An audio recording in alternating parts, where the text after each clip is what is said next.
अच्छा जी, अब हम बात करेंगे, हमने पीक को नाम दे दिया। अब हम बात करेंगे रिपोर्टिंग की, कि हम रिपोर्ट पे इसको कैसे प्रेजेंट करते हैं। अच्छा देखिए, एक तो यहाँ पे बिल्ट इन रिपोर्ट्स मौजूद हैं, मिसाल के तौर पे एरिया परसेंट रिपोर्ट। अगर आप इसको देखेंगे तो ये आपको इस पीक को पर दे देगी, और अगर हम प्रिंट प्रीव्यू देखें तो ये कुछ इस तरह से दिखेगा। ठीक है, जिसके अंदर data file name, method, acquired किस तारीख को किया गया, प्रिंट किस तारीख को किया गया, और सारी चीज़ें उसके हिसाब से ये दे देंगे।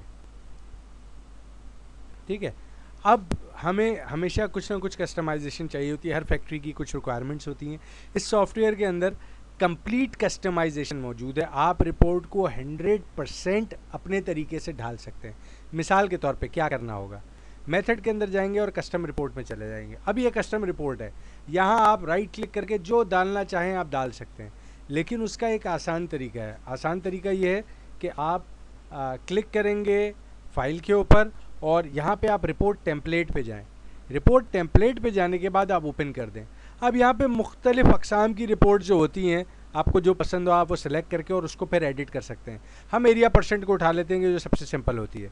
अब यहाँ पे एरिया परसेंट आ गया। सबसे पहले तो आपको मैं ये बता दूँ कि अगर आपने हेडर और फुटर खोलना है, जहाँ पे आपने अपनी कंपनी का लोगो डालना है, आप यहाँ पे कंपनी का लोगो डाल सकते हैं। आपने यहाँ पे कुछ लिखना है वो आप लिख सकते हैं। मिसाल के तौर पे मैं इलेक्ट्रोजोन लिखना चाहता हूँ,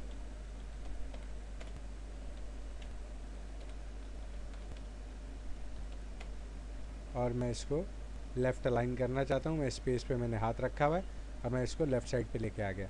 मुझे अगर इसको बड़ा करना है, क्योंकि मेरे हिसाब से बहुत छोटा है, तो मैंने इसको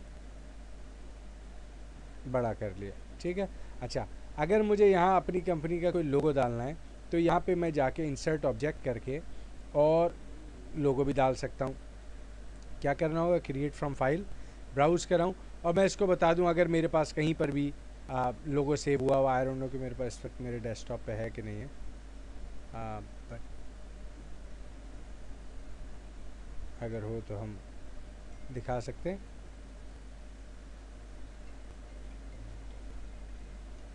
Oops.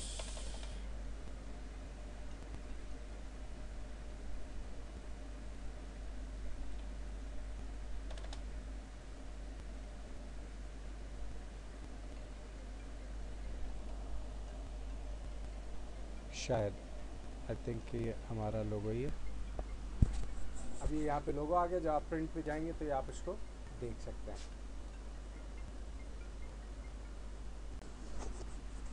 तो इस तरह से यहाँ आप अपनी कंपनी का लोगो भी डाल सकते हैं। बहरहाल, अब अगर हमने कुछ चेंज करना है, मिसाल के तौर पे मैं एक मिसाल दे रहा हूँ कि मुझे यहाँ पे यूज़र का नाम चाहिए, तो मैंने यूज़र किया और उसके बाद टैप करने के बाद अब मैं यहाँ पे जाके राइट क्लिक करूँगा, और राइट क्लिक करके मैं इंसर्ट फील्ड कर दूँ। अब इंसर्ट फील्ड में यहाँ पे यूज़र रिपोर्टिंग द डाटा आ रहा है, तो ये उस यूज़र का भी, क्योंकि लॉगिन पासवर्ड नहीं बने हुए तो सिस्टम इसका डिफ़ॉल्ट यूज़र होता है। मैं इस तरह से बहुत सारी चीज़ें इसके अंदर चेंज कर सकता हूँ। मुझे अगर अपना इलेक्ट्रॉनिक सिग्नेचर नीचे दिखाना है तो वो भी मैं नीचे दिखा सकता हूँ, और स्टफ़ लाइक दैट ना मैं एंटर कर सकता हूँ और उन चीज़ों को मेंशन करा सकता हूँ नीचे। ठीक है,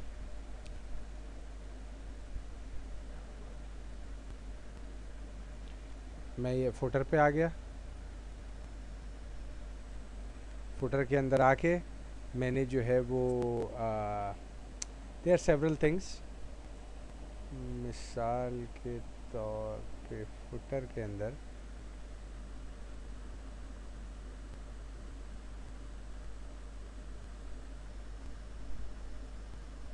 आप चाहो तो देखें, ऑर्डर ट्रेल भी यहाँ दे सकते हैं। इलेक्ट्रॉनिक सिग्नेचर टेबल, आप इलेक्ट्रॉनिक सिग्नेचर टेबल जो है वो दे सकते हैं।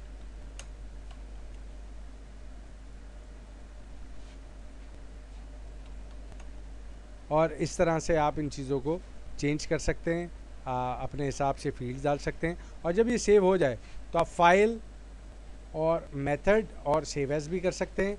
आप इस रिपोर्ट को, जिस तरह से मैंने एक रिपोर्ट बनाई थी ये रिपोर्ट टेम्पलेट के अंदर, और उसको जाके सेव एज करके एक अपनी ट्रेनिंग के हिसाब से जो भी अपनी कंपनी का नाम लेके और उस पर्टिकुलर मेथड की आप करके और सेव कर सकते हैं, ताकि आप उसको दूसरे मेथड्स में भी यूज़ कर सकें। ये था तरीका रिपोर्ट बनाने का। और इसके अलावा भी अगर कोई प्रॉब्लम हो तो आप मुझे इन नंबर्स पे और हैदर भाई को इन नंबर्स पे कॉल कर सकते हैं. So you will know what to do. Thank you.